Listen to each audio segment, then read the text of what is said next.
Hi guys, good morning. Hope you are started with weekend plans. So आज का topic लेते हैं हम B12 में। B12 के बारे में बात करते हैं कि कल भी मैंने बताया था आपको B12 के बारे में कि B12 की डेफिशिएंसी को आप कैसे पूरा कर सकते हो। जैसे कि देखिए गाइज, अभी B12 की डेफिशिएंसी से आपको मैंने कल बताया था कि क्या क्या रिस्क है आपके बॉडी में। पहला तो है कि अगर B12 का बहुत ज़्यादा डेफिशिएंसी है आपके बॉडी में, तो आपको एक होमोसिस्टिन नाम का एक एमिनो एसिड होता है जो आपके बॉडी में बढ़ता है। उससे क्या होता है कि आपके मतलब हार्ट पे जो है उस पे ब्लॉकेज हो सकते हैं। होमोसिस्टिन नाम का जो एसिड है, अगर वो बढ़ जाता है तो आपको हार्ट में ब्लॉकेज हो सकते हैं और उसी के वजह से आपका मतलब हार्ट बीट ज़्यादा बढ़ जाते हैं आपके। तो ये एक है कि हार्ट का प्रॉब्लम आपको हो सकता है B12 से। और उसके अलावा भी आपको देखिए गाइस, इसमें आरबीसी भी बहुत कम होता है। अगर जिसके भी बॉडी में अगर B12 की बहुत ज़्यादा डेफिशिएंसी है और आरबीसी कम है, तो आपका ऑक्सीजन लेवल भी आपका ज़्यादा मतलब ऑक्सीजन लेवल नहीं जाएगा आपके बॉडी में।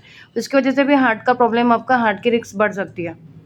ठीक है। और ये तो बहुत बड़ी बात है कि होमोसिस्टिन नाम का जो एमिनो एसिड है वो तो नहीं बढ़ना चाहिए। अगर वो बढ़ गया तो आपके हार्ट में 100% रिस्क है। ठीक है गाइस, तो उससे आपको आर्टरीज में ब्लॉकेजेस हो सकते हैं। तो ये एक है इम्पोर्टेंट है बहुत ज़्यादा। तो डेफिशिएंसी को पूरा कीजिए। B12 बिल्कुल भी आपके बॉडी में कम नहीं होना चाहिए। अभी आपको पता कैसे चलेगा, हेमोग्लोबिन भी आपका कम होता है। आप हेमोग्लोबिन की भी टैबलेट्स खा सकते हो। 6 मंथ में ऐसा एक कोर्स ले लेना, 3 3 मंथ्स का आपको ईयरली 2 बार भी आप कर सकते हो। ईयरली 2 बार आपको B12 का जो भी सप्लीमेंट है वो खाना ही है आपको कंपल्शन। या तो आप B12 चेक कर लीजिए, या तो आपको 3 3 मंथ्स का ऐसा आप एक कोर्स कर लीजिए B12 का। तो ये बहुत इम्पोर्टेंट है कि B12 आपको कैसे आप मतलब पूरा कर सकते हो। ठीक है। तो इसके अलावा भी गाइज, B12 से बहुत सारे डिसीज़ भी आते हैं। हेयर फॉल भी होता है आपका, न्यूरो डिसीज़ होता है, और आपका आपको जो भी है आपका डिप्रेशन है, ठीक है, एनजाइटी, ये सब सारी चीज़ें B12 की डेफिशिएंसी से होती है। तो आपको B12 आपका रखना ही है, मतलब जो भी है नॉर्मल रेंज में आपका आना चाहिए B12। ठीक है गाइस, तो इसको आपको चेक कैसे करना है वो भी मैंने बता दिया कि 3 3 मंथ्स का आप कोर्स कर लीजिए, या तो लैब टेस्ट एक बार कर लीजिए कि किसका कितना है हमारे बॉडी में B12 कितना है। ज़्यादा हो तो प्रॉब्लम नहीं है, उसका कोई प्रॉब्लम नहीं है। अगर वो ज़्यादा भी हो जाता है, 800 के ऊपर भी है, तो वो निकल जाता है बॉडी से, लेकिन कम नहीं होना चाहिए। 300 के नीचे तो नहीं होना चाहिए। 300 फिर भी डेफिशिएंसी आप ले लो, 800 तक उसे मेंटेन करो B12 को। तो B12 बहुत इंपॉर्टेंट है गाइस, किसी भी तरह से ले सकते हो। आपको सप्लीमेंट नहीं लेना है, सप्लीमेंट तो आप लेना ही है, वो तो बेस्ट है, क्योंकि उससे ज़्यादा जल्दी आपको इम्प्रूवमेंट हो जाएगा B12 का। अगर आप सप्लीमेंट में पलक नोट का मैंने बताया था, माईड्यूटी का वो लेते हो, जो कि मैंने लिया हुआ है वो, तो उससे आपको बहुत जल्दी रिकवरी हो जाएगा B12 का। और इसके अलावा भी B12 में एलोपैथिक में भी टैबलेट है।